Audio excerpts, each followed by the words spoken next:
Bonjour, bienvenue à la Ligue de l'enseignement. Aujourd'hui, on vous parle voyage scolaire à l'occasion de la visite de l'Office, notre soutien de longue date dans notre démarche qualité.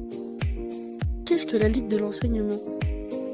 Alors, la Ligue de l'enseignement, c'est une association d'utilité publique dont les origines remontent à plus de 150 ans grâce à Jean Massé, qui était un instituteur visionnaire. En 1866, en fait, il a lancé un appel à la mobilisation citoyenne pour que tout le monde ait accès à l'éducation. Ce mouvement, il a pris de l'ampleur et ça s'est transformé en un grand réseau national avec des milliers d'enseignants, des bénévoles, des millions d'adhérents. Et du coup, la Ligue intervient maintenant dans tous les domaines éducatifs, le scolaire, mais aussi le sport, l'art, la culture, les formations, les vacances et plus largement l'éducation citoyenne. Mais quel est le rapport avec les voyages scolaires ?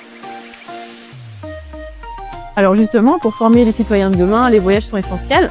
En fait, notre rôle, c'est d'aider les élèves et leurs enseignants à concrétiser leurs projets éducatifs, que ce soit en France ou à l'étranger.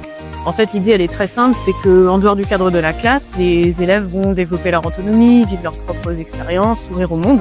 Donc c'est pour ça que la Ligue a commencé à organiser des classes de découverte dès 1948 et ensuite les voyages scolaires à l'étranger, qui représentent environ 200 000 élèves chaque année.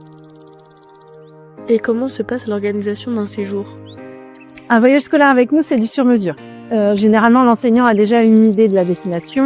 On va échanger ensemble pour donner vie à son projet, sachant qu'on s'occupe de tout. L'hébergement, le transport, le programme avec les visites, les activités. Oui, parce qu'en fait, le but, c'est que le séjour soit le plus fluide possible sur place pour que le groupe profite. C'est la valeur ajoutée d'un organisateur. Et puis forcément, en tant qu'organisme à but non lucratif, on va aussi chercher à ce que les tarifs soient les plus accessibles possibles. Alors sans rogner sur la qualité, puisqu'on va veiller à travailler avec des partenaires qui respectent nos valeurs, notamment de respect et d'accueil. Quelle est la destination la plus demandée ?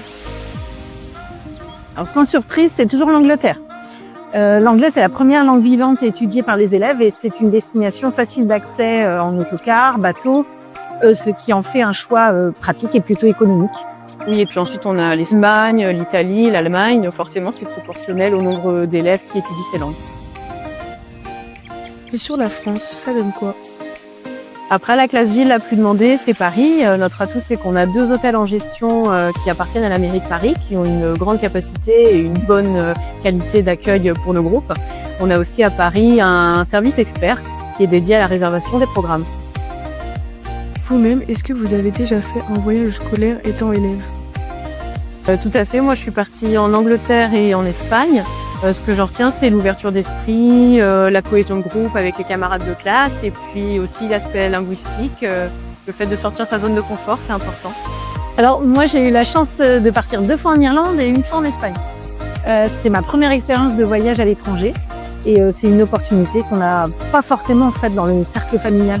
Rien qu'en cela, je trouve que c'est une mission importante de contribuer à organiser des voyages scolaires.